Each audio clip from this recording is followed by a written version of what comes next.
All right, everyone, welcome back. October 7th, 2024, and we are tracking Major Hurricane Milton. This thing has broken records overnight, and by the timing of this video, this thing is a Category 5 hurricane. Now, you're not going to believe what I'm already seeing taking place near the state of Florida, just like we saw with Helene, and we're going to get into that in just a moment. Let's go over some of the stats that we're seeing right now. So as we speak right now, we are 2 miles away from this being a Category 5 Hurricane Milton. And I gotta say, my friends, I've been telling you this storm was going to be something we've never seen before, and that's exactly what's taken place. Rapid intensification within 24 hours from a Cat 1 to a Cat 5. That is likely the fastest a hurricane has ever rapidly intensified after forming in the Gulf and then continuing to stay in the Gulf. Look at this. Major hurricane all the way to landfall around 7 p.m. Wednesday. That may shift, give or take, but my friends, this is a horrible situation for the west coast of Florida and honestly the entire state of Florida. The geography of this state makes it very hard for anyone to be in a good spot when it comes to this. All right, and now, my friends, into the stuff you really want to know about.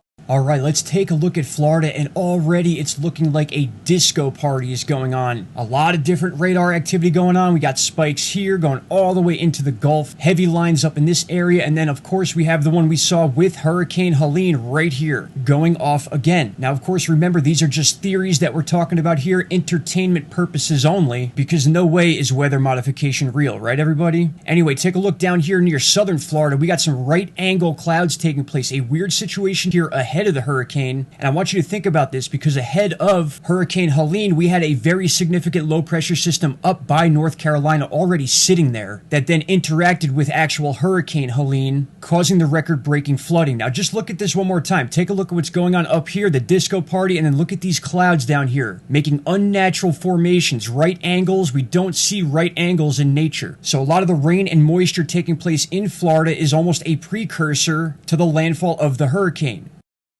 Again, the same situation took place with Hurricane Helene, days of rain in the Carolinas and Tennessee before that thing even made landfall. A little bit, you can get a much better idea of what I'm talking about. Look at that. We got one coming from all the way in North Carolina, streaking across South Carolina, Alabama, part of the Panhandle, through Mississippi, and into Louisiana. This is unreal. This is a very distinct radar beam here. And then look at the other ones fingering down like this. And if you continue to watch, you can see our little beams coming from Georgia, right down into Florida, exactly where Hurricane Helene made landfall. So again, my friends, whatever's going on here, we're just speculating. Again, we see that right angle down there form before it starts to blend away. Look at that. It looks like a box. Very, very odd. Again, my friends, just a very, very odd situation. A lot of different anomalies taking place ahead of the hurricane heading into this exact area. It is very similar to what we saw with Helene, and I do not think it's the last we're going to see of these anomalies. Keep in mind, we are already at a Cat 5 hurricane, so hopefully a little bit of weakening as it approaches Florida. If that takes place, it'll be a total miracle. All right, my friends, please share this video far and wide. Shout out to my cousin Mark in Florida. My dude, be safe. I'll be in touch with you in a little bit. And shout out to Canada. See you all later. Bye-bye.